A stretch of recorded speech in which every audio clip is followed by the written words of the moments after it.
Et je demande le mot de conclusion à Jean-François Roubaud, président de la CGPME, que vous pouvez également applaudir. Monsieur le Président, bonsoir. Bonsoir. Chers amis entrepreneurs, merci à vous, messieurs les présidents territoriaux, de nous avoir invités, nous les présidents nationaux.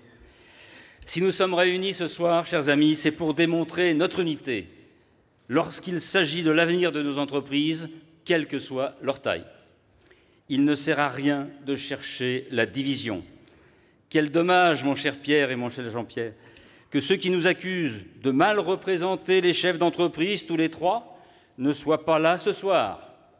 Ils verraient nos convictions, nos valeurs, nos proximités avec nos salariés, bien loin des clichés et des discours simplistes qu'ils véhiculent parfois.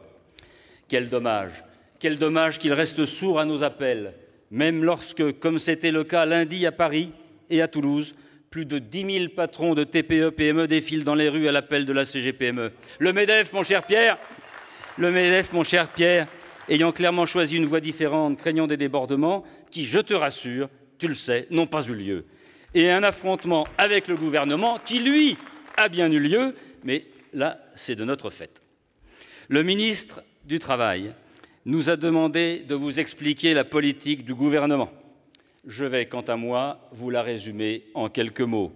Je vais vous la résumer un pas en avant, un pas en arrière, et parfois un pas sur le côté. Et je vous laisse comprendre de quel côté est ce pas. Alors oui, je le répète, nous sommes favorables au CICE. Oui, il est bon d'engager une démarche des simplifications administratives. Oui, nous sommes comme tout le monde et nous aimons les déclarations d'amour. Oui, nous approuvons le pacte de responsabilité, même si je l'ai quant à moi toujours dit pour les PME, nous ne sommes pas en capacité de prendre un quelconque engagement sur des créations d'emplois qui dépendent avant tout des carnets de commandes.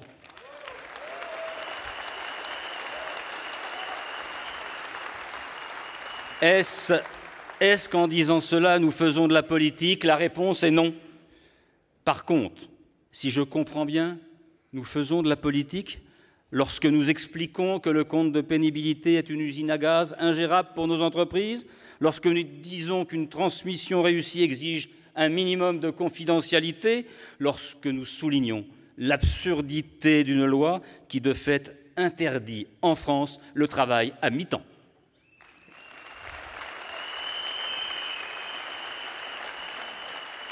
Eh bien, non, notre discours n'est ni politique, ni dogmatique, juste pragmatique. Pourquoi? Pourquoi ne pas nous écouter lorsqu'on dit que certaines mesures ne sont tout simplement pas applicables dans nos entreprises? Prétendre nous appliquer des mesures inapplicables n'a pas de sens. Nous n'en voulons pas, car nous ne savons pas et nous ne pouvons pas le faire.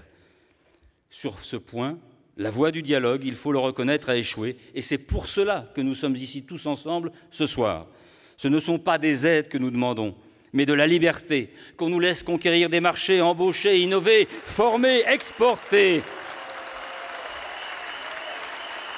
Est-ce trop demandé? Est-ce de la surenchère? Je veux rassurer ici, Monsieur Macron, nous ne réclamons pas toujours plus.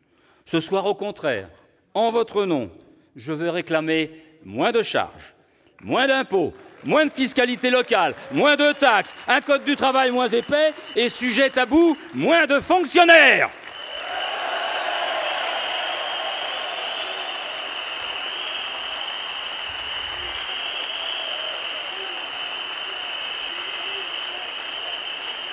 Nous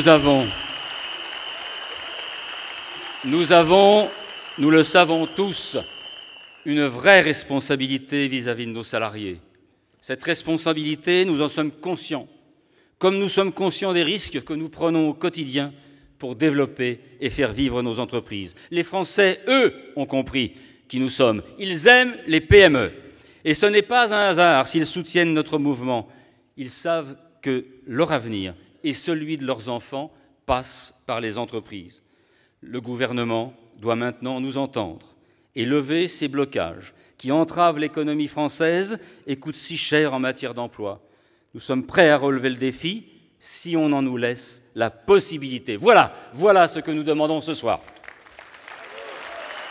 Merci Jean-François Roubaud.